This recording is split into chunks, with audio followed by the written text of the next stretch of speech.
A ver, toda profesión tiene su historia, ¿no? Pero la de la terapia ocupacional, esa es especialmente fascinante. Porque no es solo una historia de avances, es la historia de una búsqueda de identidad.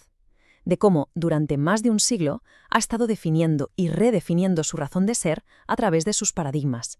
Entonces, la pregunta es esa, ¿no? ¿Cómo es posible pasar de una filosofía superhumanista a una crisis de identidad brutal para luego, para luego volver a sus raíces y encima construir toda una ciencia para respaldarse? Pues esa es la historia que vamos a desgranar, una de evolución y de autodescubrimiento. Vale, para entender este viaje lo hemos dividido en 4 etapas. Primero, los orígenes, el paradigma que lo empezó todo. Después nos meteremos de lleno en la crisis de identidad. Luego veremos cómo fue ese retorno a la ocupación, ese redescubrimiento. Y terminaremos con lo más reciente, la creación de la ciencia de la ocupación. Pues venga, vamos al principio de todo. Nos situamos a caballo entre el siglo XIX y el XX. Aquí, la terapia ocupacional nace de una idea que, para ese momento era totalmente rompedora. La idea de que la salud no era solo una cuestión física, del cuerpo, sino que dependía de un delicado equilibrio entre la mente, el cuerpo y, las cosas que hacemos, nuestras ocupaciones diarias. Y es que las raíces más profundas de todo esto están en algo llamado el tratamiento moral. Pensemos en la época. A las personas con problemas de salud mental se las aislaba, se las abandonaba, y de repente surge este movimiento que dice, oye, un momento, ¿y si la clave para que se recuperen es que participen en la vida? ¿Que hagan cosas con sentido?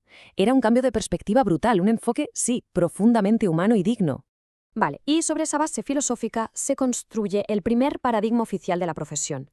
Las ideas clave eran estas. Primero, una visión holística. O sea, la persona es un todo. Mente y cuerpo son inseparables. Segundo, la ocupación es salud. Hacer cosas nos mantiene sanos. Y además se veía la ocupación como esa sinergia que lo unía todo, que mantenía íntegra a la persona y le daba dignidad. Incluso el entorno se consideraba fundamental. Pero claro, esta visión tan centrada en la persona, tan holística, no tardó en encontrarse con un problemón, porque llegamos a mitad del siglo XX y la medicina está en plena ebullición científica, y su nuevo enfoque, chocaba de frente con todo lo que la terapia ocupacional defendía. Mirad, esta cita de 1957 lo resume perfectamente.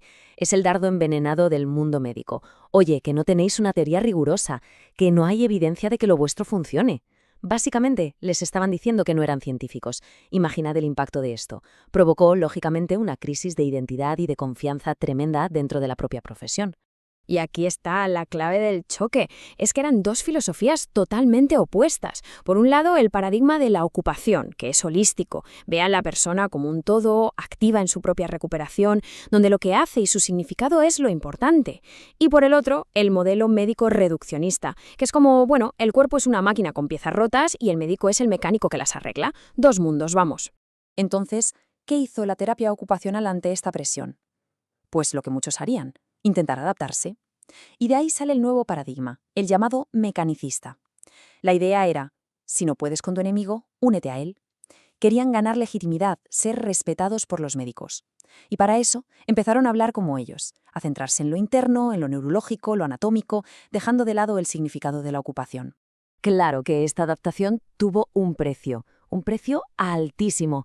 De repente, al enfocarse solo en reparar piezas, la ocupación se vació de contenido, perdió todo su significado. El ejemplo que se suele poner es demoledor.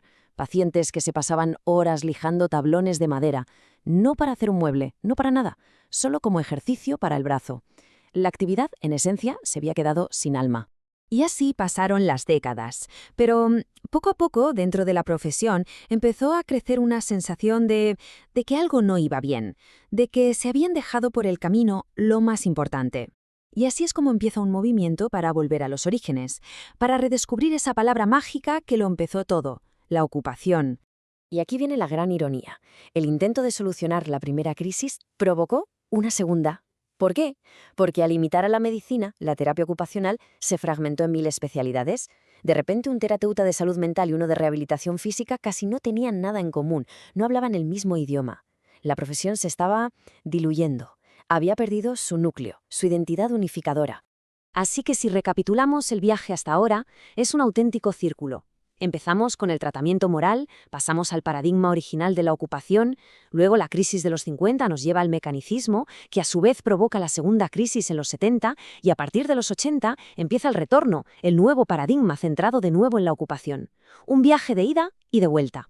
Y en este punto, figuras como Mary Reilly fueron absolutamente clave. Ella y otros dijeron, a ver, que la solución no es seguir copiando a la medicina. La solución es crear lo nuestro, desarrollar una base de conocimiento propia, independiente, que estudie a fondo la ocupación humana. La idea no era solo volver al pasado, era construir un futuro sólido. Y con esa idea en mente llegamos al capítulo final, y probablemente el más importante de esta historia, porque la terapia ocupacional no se limitó a volver a la ocupación. Hizo algo mucho más potente, construyó toda una ciencia alrededor de ella. Y así nace lo que conocemos como la ciencia de la ocupación. Ojo, que esto es muy importante. No es lo mismo que la terapia ocupacional. Pensemos en ello como la biología es a la medicina. La ciencia de la ocupación es una ciencia básica. Su trabajo es solo investigar y entender al ser humano como un ser ocupacional. Genera el conocimiento puro que luego la terapia ya se encargará de aplicar. La relación entre las dos, por tanto, es de simbiosis total. Es un círculo virtuoso. La ciencia genera conocimiento, la terapia lo aplica con pacientes. Y lo que pasa en la clínica, los nuevos problemas, las nuevas ideas, todo eso vuelve a la ciencia para que siga investigando. Una alimenta a la otra, y así ambas se hacen más fuertes. Entonces, ¿por qué es tan crucial este paso? Pues porque la ciencia de la ocupación es ni más ni menos la respuesta a esa crisis de los años 50. Es la que trae por fin esa base teórica, esa evidencia que tanto le reclamaban. Gracias a ella, la terapia ocupacional puede validar lo que hace, puede enriquecer su práctica y, lo más importante de todo, puede por fin consolidar una identidad profesional fuerte, unida y con un objeto de estudio único en el mundo, la ocupación humana. Así que, como hemos visto, el viaje ha sido increíble. De una filosofía humanista a una ciencia robusta y con evidencia. Parece que la terapia ocupacional por fin ha encontrado su identidad y lo ha hecho construyendo su propia casa, su propio conocimiento. La gran pregunta ahora, claro, es ¿y ahora qué? Con esta base tan sólida, ¿cuál es el siguiente paso? ¿El próximo paradigma? Bueno, ese capítulo todavía está por escribirse.